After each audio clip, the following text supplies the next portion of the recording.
ರಾಜ್ಯದಲ್ಲಿ cotton candy ಮತ್ತು gobi manchurian ban ಆಗುತ್ತಾ? ಹೌದು ಅಂತ ಕೆಲವು ಮೂಲಗಳು ಹೇಳ್ತಾ ಇದೆ. ಕೃತಕ ಬಣ್ಣ ಬೆರೆಸಿ ಗೋಬಿ ಮಂಚೂರಿಯನ್ನು ತಯಾರಿಸಿದ್ರೆ 10 ಲಕ್ಷ ದಂಡ ಕೂಡ ಫಿಕ್ಸ್ ಅಂತೆ. ಸೋಮವಾರ ಆರೋಗ್ಯ ಇಲಾಖೆಯಿಂದ ಅಧಿಕೃತ ಆದೇಶ ಹೊರಬೀಳ್ತಕ್ಕಂಥ ಸಾಧ್ಯತೆ ಕೂಡ ಇದೆ.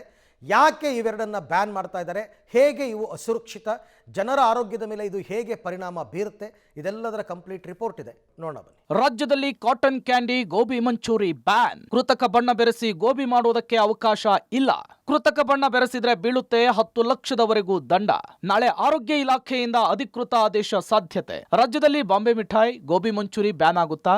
ಆರೋಗ್ಯ ಸಚಿವರು ಈ ಬಗ್ಗೆ ಮಹತ್ವದ ಸುಳಿವನ್ನು ಕೊಟ್ಟಿದ್ದಾರೆ. ಕಾಟನ್ ಕ್ಯಾಂಡಿ ಗೋಬಿ ಮಂಚೂರಿಯಲ್ಲಿ ಕ್ಯಾನ್ಸರ್ ಕಾರಕ ಅಂಶ ಇರುವುದು ಪತ್ತೆಯಾಗಿದೆ. ವರದಿ ಆರೋಗ್ಯ ಇಲಾಖೆಯ ಕೈ ಸೇರಿದ್ದು ನಾಳೆ ಮಹತ್ವದ ಆದೇಶ ಹೊರಬೀಳುವ ಸಾಧ್ಯತೆ ಇದೆ. ಹೊರ ರಾಜ್ಯಗಳಲ್ಲಿ ಕಾಟನ್ ಕ್ಯಾಂಡಿ ಮತ್ತು ಗೋಬಿ ಮಂಚೂರಿ ಬ್ಯಾನ್ ಆಗಿದ್ದು ಕಾರಣ ಕಲಬೆರಕೆಯ ಕಲ್ಲರ್ ಅನ್ನ ಬಳಕೆ ಮಾಡುವುದು ಮತ್ತು ಕ್ಯಾನ್ಸರ್ ಕಾರಕ ಅಂಶಗಳು ಪತ್ತೆಯಾಗಿದೆ. ಹೀಗಾಗಿ ನಮ್ಮ ರಾಜ್ಯದಲ್ಲೂ ಕೂಡ ಆಹಾರ ಮತ್ತು ಸುರಕ್ಷತಾ ಇಲಾಖೆ ಹೋಟೆಲ್, ಬೀದಿ ಬದಿ ವ್ಯಾಪಾರ ಮಾಡುವ ವ್ಯಾಪಾರಸ್ಥರ ಬಳಿ ಕಾಟನ್ ಕ್ಯಾಂಡಿ ಮತ್ತು ಗೋಬಿ ಮಂಚೂರಿಯ ಸ್ಯಾಂಪಲ್ ಅನ್ನು ಸಂಗ್ರಹಿಸಿ ಟೆಸ್ಟ್ ಮಾಡಿಸಿದೆ.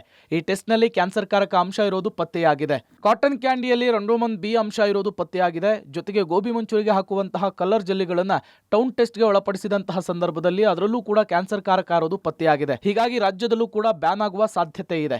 ಇಲ್ಲ ಆ ಥರದ್ದೇನಲ್ಲ, ಅದು ಸುದ್ದಿಗೋಷ್ಠಿ ಸೋಮವಾರ ಇದೆ. ಅದಕ್ಕೆ ಮುಂಚೆ ಏನು ಮಾತಾಡೋಕ್ಕಾಗಲ್ಲ. ಅದೆಲ್ಲ ತಿಳ್ಕೊಂಡು ಏನು ಮಾತಾಡಬೇಕು ಅಂತ ಅವ್ರು ಸೋಮವಾರ ಹೇಳ್ತೀವಿ. ಇಲ್ಲ ಅದೆಲ್ಲ ನೋಡಿ, ಸೋಮವಾರ ಸುದ್ದಿಗೋಷ್ಠಿ ಕರೆದಿದ್ದೀವಿ. ಏನು ವಿಷಯ ಇದೆ ಅವತ್ತು ನಾವು ಸೋಮವಾರ ಹೇಳ್ತೀವಿ ಏನು ಅಂತ. ಇನ್ನು ಕೃತಕ ಬಣ್ಣವನ್ನ ಬೆರೆಸಿ ಗೋಬಿ ಮಾಡುವುದಕ್ಕೆ ಅವಕಾಶ ಇಲ್ಲ. ಆಹಾರ ಸುರಕ್ಷತೆಯ ಕಾಯ್ದೆಯ ಅಡಿ 10 ಲಕ್ಷದವರೆಗೂ ಕೂಡ ದಂಡ ವಿಧಿಸುವ ಸಾಧ್ಯತೆ ಇದೆ. ಈ ಬಗ್ಗೆ ನಾಳೆ ಅಧಿಕೃತ ಆದೇಶ ಹೊರಬೀಳುವಂತಹ ನಿರೀಕ್ಷೆ ಇದೆ. ಒಟ್ಟಾರೆ ಕಾಟನ್ ಕ್ಯಾಂಡಿ ಮತ್ತು ಗೋಬಿ ಮಂಚೂರಿಯಲ್ಲಿ ಹಾನಿಕಾರಕ ಅಂಶ ಇರೋದು ವರದಿಯಲ್ಲಿ ಕನ್ಫರ್ಮ್ ಆಗಿದ್ದು ಆರೋಗ್ಯ ಸಚಿವರಿಗೆ ವರದಿ ಕೈ ಸೇರಿದೆ. ಆರೋಗ್ಯ ಸಚಿವರು ಕಾಟನ್ ಕ್ಯಾಂಡಿ ಬ್ಯಾನ್ ಮಾಡಿ ಗೋಬಿ ಮಂಚೂರಿ ಬಳಸುವ ಪದಾರ್ಥಗಳಿಗೆ ಪ್ರತ್ಯೇಕ ಗೈಡ್ಲೈನ್ಸ್ ಅನ್ನು ಬಿಡುಗಡೆ ಮಾಡ್ತಾರಾ? ಕಾದ್ ನೋಡ್ಬೇಕಿದೆ. Lokesh Kodagadala, public TV, Bengaluru.